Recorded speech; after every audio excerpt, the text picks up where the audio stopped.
So good morning all of you. Today we will discuss about India. Myself Keshav Sharma, teacher of the Future Leaders School. Today we will discuss the important topic of class 7. The topic name is about India. We will discuss here the location and the site of the India, the topic of cancer, the states which covered under the topic of cancer, and there are some information about the location and the site of the globe of India. So the first point is this: India is located at the Asia. Bharat जो महाद्वीप है, Asia महाद्वीप पर ये स्थापित है, Asia के लिए साउथर्न पार्ट में है। और इसके बाद अगर हम हेमिस्फीयर की बात करेंगे, ग्लोब पर 4 तरीके के हेमिस्फीयर होते हैं: northern hemisphere, southern hemisphere, eastern and western hemisphere. So the actual location of India is, अगर हम नॉर्थर्न एंड साउथर्न की बात करें तो ये नॉर्थर्न हेमिस्फीयर पर है, और अगर ईस्टर्न और वेस्टर्न की बात करें तो ये ईस्टर्न हेमिस्फीयर पर लोकेटेड है। अगर हम ग्लोब पर यहां पर डिस्कस करें तो ये जो एरिया है, ये पॉइंट आपका सिचुएशन दिखाती है कि ये है एरिया आपका इंडिया का। अगर हम एरिया की बात करें तो ओवरऑल वर्ल्ड में इंडिया का जो एरिया वाइज जो नंबर है वो है 7th, एंड 7th नंबर होने के बाद भी इंडिया का जो एरिया है that is 3.28 million square kilometre. ये पूरे भारत जो भारत का एरिया है पूरे वर्ल्ड का 2% एरिया कवर करता है। एंड इसके साथ साथ अगर हम भारत की लैंथ, भारत की विड्थ की बात करें, भारत की लंबाई, भारत की चौड़ाई की बात करें, वो जो भारत की लंबाई जो कि आपकी जम्मू कश्मीर से लेकर कन्याकुमारी तक देखी जाती है, और भारत की जो चौड़ाई है जो आपकी गुजरात से लेकर अरुणाचल प्रदेश तक देखी जाती है, वो बैठती है आपकी 3240 किलोमीटर। और अगर हम चौड़ाई की बात करें तो दैट इज 2933 किलोमीटर। तो इंडिया का एक और खास बात है कि इंडिया को पेनिनसुला भी बोलते हैं। उसका रीजन ये होता है कि इंडिया 3 साइड से ये पानी से घिरा हुआ है, जिसमें अगर हम लोकेशन की बात की जाए तो ऐसा मानकर चलिए कि ये आपका इंडिया का एरिया है, ठीक है। यहाँ पर हम लिख देते हैं ए, यहाँ पर हम लिख देते हैं आई, और यहाँ पर बी, और that area is H. That means अगर ये हमारा इंडिया है, ये हमारा भारत है, तो इंडिया के वेस्टर्न साइड पर आपको पड़ता है अरेबियन सी, एंड आपके साउथर्न इंडिया पड़ता है इंडियन ओशियन, जो कि एक ओशियन है। और अगर हम ईस्टर्न साइड की बात करें तो यहाँ पर पड़ता है बे ऑफ बंगाल। तो इस हिसाब से भारत 3 तरफ से पानी से घिरा हुआ है, जिस प्रकार इसको पेनिनसुला भी बोलते हैं। Peninsula that is the land of the area which is covered by the 3 side of the water and 1 side from the land area. और अगर हम नॉर्थर्न एरिया की बात करें तो नॉर्थर्न एरिया जो हमारा कवर होता है, प्रॉपर कवर करता है हमारा हिमालय, और नॉर्थर्न के साथ साथ ये कुछ पार्ट हमारा ईस्टर्न एरिया का एरिया को भी कवर करता है। सो इसके साथ साथ अगर हमने देखा कि इंडिया 3 साइड से वाटर से कवर्ड है और 1 साइड से आपका हिमालय और लैंड एरिया से कवर्ड है। तो अगर हम इन दोनों की, अगर हम एरिया को इधर की, अगर हम लेंथ की बात करें तो लेंथ भी इनकी अलग-अलग आती है। अगर हम लैंड फ्रंटायर की बात करते हैं तो लैंड फ्रंटायर का जो हमारा लेंथ बैठती है that is 15200 kilometre. That means India जितने भी देशों से अपना जो राष्ट्रीय सीमा रेखा साझा करती है वो है 15200 किलोमीटर। और अगर हम कोस्टल लाइन एरिया की बात करें जो कि हमारी अरेबियन सी, इंडियन ओशियन और बे ऑफ बंगाल से ऊपर जाती है, दैट इज 7515 किलोमीटर, ठीक है।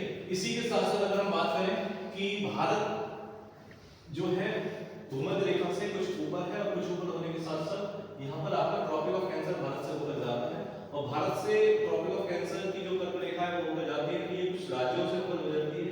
वो राज्य है Rajasthan, Gujarat, Madhya Pradesh, Chhattisgarh, Jharkhand, waste Bengal, Tripura and Mizoram.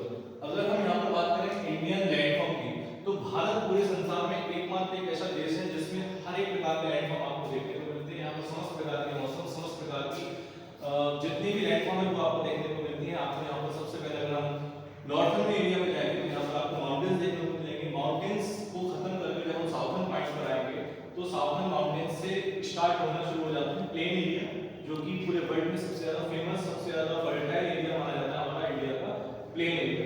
Plain area को कवर करने के बाद अगर हम और ज्यादा साउथ एरिया में आते हैं तो हमें मिलता है plateau area. Plateau divided in central plateau और साउथर्न प्लेट्यू एरिया।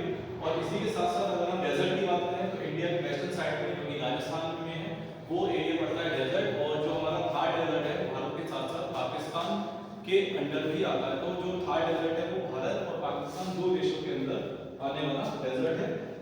और अगर हम डेजर्ट से हटकर अगर हम कोस्टल एरिया की बात करें, जिसमें कोस्टल एरिया आपका शुरू होता है गुजरात के रणोपथ से, गुजरात के रणोपथ से होता हुआ साउथर्न में कन्याकुमारी, और कन्याकुमारी के बाद ये ईस्टर्न में वेस्ट बंगाल पर ये जाकर खत्म होता है। और अगर हम अब बात करें वेस्टर्न कोस्टल लाइन की, तो वेस्टर्न कोस्टल लाइन में ये रन ऑफ कच्छ से लेकर कन्याकुमारी तक, और अगर हम ईस्टर्न कोस्टल लाइन की बात करें तो ईस्टर्न कोस्टल लाइन में ये रन ऑफ कच्छ से लेकर अगर हम टॉप पर जाएंगे ईस्टर्न साइड में, तो ये बे ऑफ बंगाल पर खत्म होता है, पश्चिम बंगाल पर, वेस्ट बंगाल पर ये जाकर खत्म होता है। इसके बाद भारत के दो आइलैंड हैं, there are two types of island, Bharat में दो आइलैंड भी हैं, जिसमें first is Andaman Nicobar island and second is Lakshadweep. अगर हम बात करें लक्षद्वीप और अंडमान निकोबार की, तो जहां पर आपका अरेबियन सी है उस साइड में आपका है लक्षद्वीप, और जिस साइड में आपका बे ऑफ बंगाल है वहां पर आपको देखने को मिलता है आपका Andaman and Nicobar. Andaman and Nicobar there are two islands जिनको हम साथ में एक नाम लेकर बोलते हैं, लेकिन एक अंडमान और निकोबार देखा जाए तो अलग अलग आइलैंड्स हैं। इसके बाद अगर हम बात करें इंडिया का साउथर्न पॉइंट का, अगर हम लैंड एरिया की बात करें तो लैंड एरिया के हिसाब से Kanyakumari is the southern point of the India.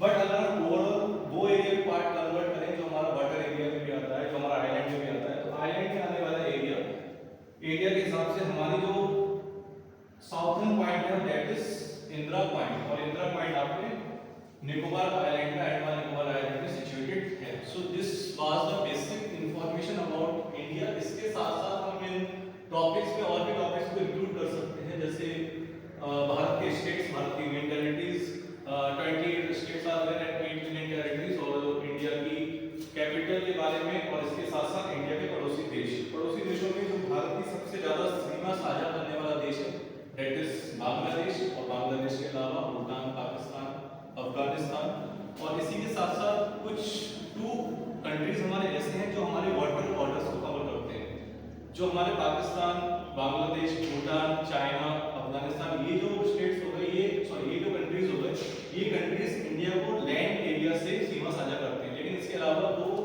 देश ऐसे हैं जो सिर्फ और सिर्फ वाटर में से इंडिया की बॉर्डर लाइन को कवर करते हैं, that is Maldives and Sri Lanka. So Maldives and Sri Lanka are also our neighboring countries, but they share the border line by the way of the water. So that was little information from my side. I hope you understand all over the information. If you have any doubt, then we will discuss it in next video. So thank you.